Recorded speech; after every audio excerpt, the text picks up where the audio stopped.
नांदगाव खंडेश्वर येथील बसस्टँड परिसरातील श्री गजानन महाराज संस्थान येथे दिनांक 8 ते 15 फेब्रुवारी दरम्यान प्रगट दिन महोत्सव मोठ्या उत्साहात साजरा करण्यात आला।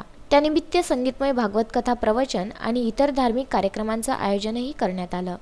यामध्ये दररोज सकाळी 10 ते 12 आणि दुपारी 3 ते 5 या वेळात भागवत कथा प्रवक्ते हरिभक्त पारायण गणेश चैतन्य महाराज यांच्या सुमधुर वाणीतून भागवत प्रवचन झालं। सत्यभामा कालिंदी मित्रवंद्या लक्ष्मणा आठ पट्टराल्या रक्मिणी धनु आणि भौमासुराच्या कारागृहात 16,100 राण्या होत्या। 16,100 राण्या ते भौमासुराच्या कारागृहात त्याच वेळेला विवाहाला भगवान श्रीकृष्णाचा या प्रत्येकीशी संवाद साधला। त्या प्रकारचे उत्तर दिले कुठल्या प्रकारचे 8 पट्टराण्याशी आणि 16,100 कष्ट आणि त्याच्यातली जी मेन होती तिच्याशी संवाद साधला। द्रौपदीने भगवान श्रीकृष्णाच्या विरहाची कथा सांगितली।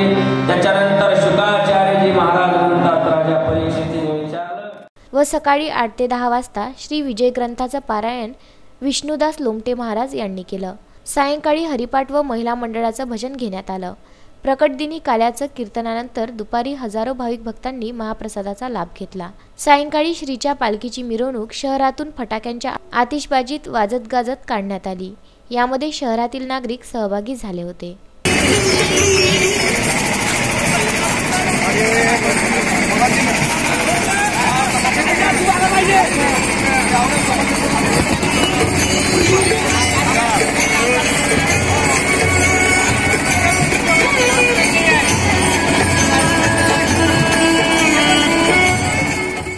उत्तम ब्राह्मणवाडे, सागर सवालाखे, विदर्भ न्यूज, नांदगाव खंडेश्वर।